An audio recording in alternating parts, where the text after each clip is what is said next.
घर के हालात ही कुछ ऐसे थे कि आधा घर किराए पर देना पड़ा। और किस्मत देखो कि घर को किराए पर लेने आई दो लड़कियां, दोनों बहनें थी। बड़ी बहन बेहद ही खूबसूरत थी और कॉलेज में पढ़ती थी। छोटी अभी स्कूल में ही थी। स्टूडेंट होने की वजह से हमने उन्हें जल्दी से घर किराए पर दे दिया। मैं भी उन दिनों कॉलेज में ही पढ़ता था। उस उम्र की किसी भी लड़की की तरह मेरी भी इच्छा थी कि मैं दुनिया जीत लूं। अपने नए पड़ोसी को देख के बहुत ही उत्साहित था, पर बात करने की कभी हिम्मत नहीं हुई। लगता था कि कोई और लड़का था उसकी जिंदगी में। अपने मन को बार बार यह कह के समझाता था कि यार, वो तुझसे बड़ी है और वो कहाँ और तू कहाँ। उसकी खूबसूरती कुछ ऐसी कि बस देखते रहो। धीरे धीरे उसके कॉलेज आने जाने का टाइम मन ही मन नोट करने लगा। कोशिश करता कि मेन डोर मैं ही खोलूं। यह सिलसिला बहुत ही दिनों तक चलता रहा।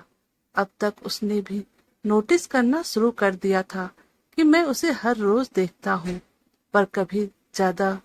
उस दिन बहुत हल्की बारिश हो रही थी और किसी कारण से वो बहुत उदास थी। लग रहा था कि उसका बॉयफ्रेंड से किसी बात पे झगड़ा हुआ था। मैं उसके साथ था, उसका हम साथी बन के, उसके सुख दुख से दुखी।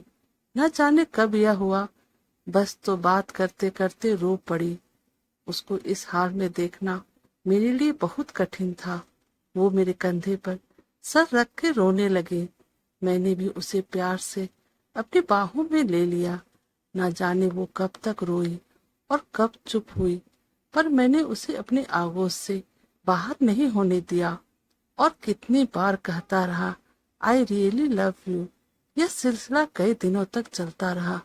अब मैं एक बहुत ही खूबसूरत लड़की का बॉयफ्रेंड था।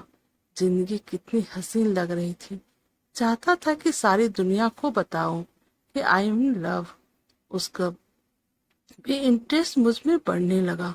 कुछ समय बाद हमारी बात ज्यादा होने लगी और मैं उसके और करीब आ गया।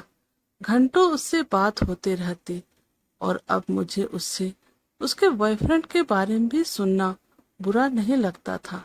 छोटा था, पर मुझे कोई शक नहीं था कि वह मुझे उस लड़की से बेहद प्यार हो गया था। इतना ज्यादा कि आज 15 साल के बाद भी उसके बारे में सोचता हूँ तो एक सुंदर से एहसास में घिर जाता हूँ। दिन बीतते गए और फिर वो लम्हे आए जब हम देर रात तक बातें करते थे।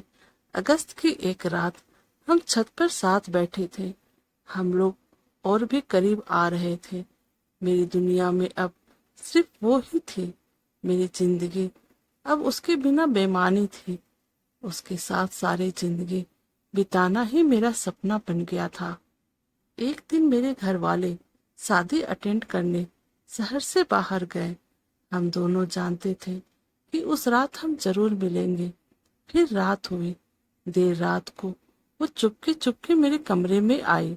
हमेशा की तरह मैंने उसे बताया कि आज मैंने उसको कितना मिस किया।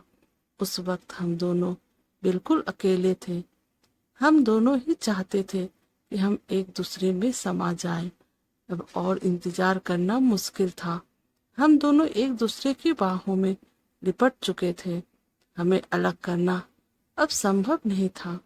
वो मेरे जीवन की पहली रात थी जब मैं अपने प्यार के साथ था। हम पूरी रात नहीं सोए, बस एक दूसरे को प्यार करते रहे। ऐसा लग रहा था कि रात खत्म हो जाएगी, पर प्यार नहीं। वो एहसास मैं कभी नहीं भूल सकता। उसके बाद मेरे जीवन में ऐसी कई रातें आई। 6 महीने हम लोगों ने साथ बिताए और फिर एक दिन ऐसा भी आया, उसे हमारा घर छोड़कर जाना पड़ा। उस समय मुझे एहसास हुआ कि मैं क्या खो रहा हूँ। मैंने बहुत कोशिश की, पर मैं उसे रोक नहीं पाया।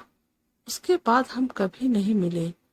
आज 15 साल के बाद भी उसके साथ बिताए हर पल मुझे ऐसे याद है जैसे कल की ही बात हो। वो दिन कभी लौट के नहीं आएंगे। शायद मैंने ही कोई गलती की थी। आपने अगर स्टोरी पूरी पढ़ी हो तो आप हमें कमेंट करके बता सकते हैं कि क्या वजह रही होगी कि जो लड़की उस लड़के से बेहद प्यार करती थी उसको बिना बताए छोड़कर चली जाती है।